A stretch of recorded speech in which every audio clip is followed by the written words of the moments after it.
Today we're going to show you how to open an Excel file in VB.net without Office. How's it going, guys? So you need to open an XLSX file in VB.net on a server where Excel was never installed. No Microsoft Office installation is required. About 15 lines of IronXL, and you're reading cells, looping ranges, and validating data. So let's check it out. All right, so as you can see, this is a VB.net project, program.vb with the IronXL.xl NuGet package already installed. You can see it in the NuGet package manager under the Install tab, IronXL.xl by Iron Software.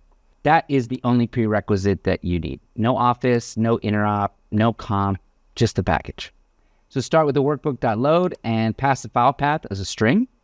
IronXL reads the file off disk and then hands you back a workbook object. From there, default worksheet gives you the first sheet in the file. Print the sheet name to the console, and then you can confirm that it opened the right thing. So in our case, January. So now we're going to show you the part that most demos skip, which is reading typed values out of cells without manual conversion. Each cell exposes typed properties. So A2 as a string for the product name using string value, B2 as an integer for the quantity using int value, and C2 as a decimal for the unit price using decimal value. No parsing, no try-parse, no casting headaches, right? The cell knows what it is. We print all three to the console and move on. So what about a workbook with multiple sheets? IronXL gives you two ways in. The worksheets collection takes a zero base index, so worksheets bracket 0 grabs the January sheet. Or you can call get worksheet and pass the sheet name as a string, like get worksheet parentheses February to pull the February directly. You then print the row count of each one and you confirm both came back. So two patterns, same result, pick whichever reads better in your code.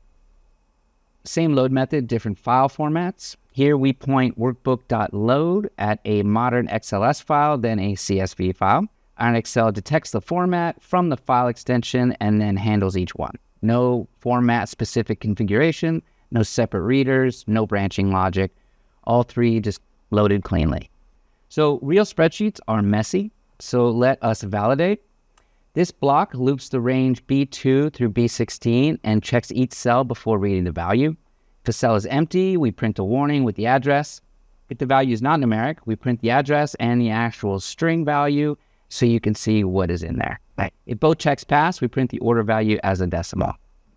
That is the pattern that you actually want in production because users will hand you spreadsheets with gaps and typos and surprise text in number columns, right? All right, so let's run it. Exit code 0, which means the program ran successfully. So the console confirms the sheet name as January.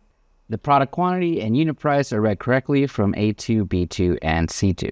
The January and February row counts are also displayed. All three file formats, SLSX, XLS, and CSV were loaded successfully.